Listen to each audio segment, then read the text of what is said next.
अहो हा देवराम लांडे हातभट्टीचा धंदा काढणारा हा पंटर, हा सराईत गुन्हेगार. तुमच्या माहितीसाठी सांगतो, याची दिघीला प्रॉपर्टी, मी जिल्हा परिषदला एक कार्यकर्ता म्हणून त्याच्याबरोबर होतो.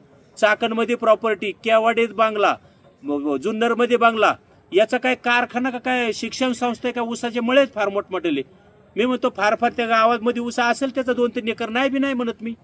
मी पाहिले बाबा आजूबाजूला केवाडला जात असताना बाबा वेगवेगळ्या कार्यक्रमाला किंवा यात्रेला जात असताना, लग्नाला जात असताना ऊस पाहिलाय त्याच्या शेतात. फार 2-4 एकर, 6 एकर असेल, 10 एकर असेल. अहो ह्या प्रॉपर्टीची किंमत आणि त्या ऊसाची आतापर्यंत 20 वर्षाची किंमत याची 4 पटीनं याची प्रॉपर्टी पुढे. बरं हा निवडणुकीला सांगतोय की मी वर्गणी काढून आमदारकी लढलो.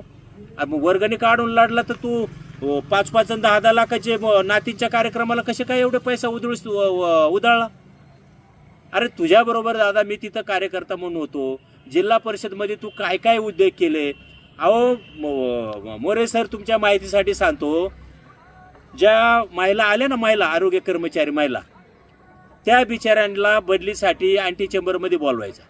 अँटी चेंबरमध्ये बोलवून त्यांना गोड गप्पा मारत माझ्या समोर बुटाटानं हाणला. माझ्या समोर मारुतीवाळ पुरावा साक्षीला तिथं माझ्या समोर बुटाटानं हाणला. पण आता सांगणार कोणला? मी आजपर्यंत कधी बोललोच नव्हतं ह्या गोष्टी, पण आता बोलायची वेळ आली. त्या बिचारीला त्रास दिला, 2-3 वेळा बदली करतो असं सांगून बुटाटानं हाणला अँटी चेंबरमध्ये.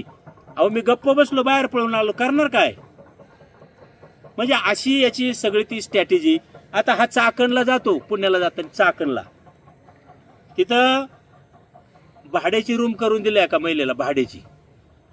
बऱ्याच दिवस गेला, आता जातच नाही तिकडं. आणि मग त्याच्यामुळं काय झालं, ती बाई बिघडली वरती. ती एकदा चौकामध्येच याचा पाठलाग करायला लागली. मागून मी जात होतो, म्हणलं काय झालं अध्यक्ष आता तर ते तेव्हा कळलं का यांना असा उद्योग त्यावेळेस केला होता.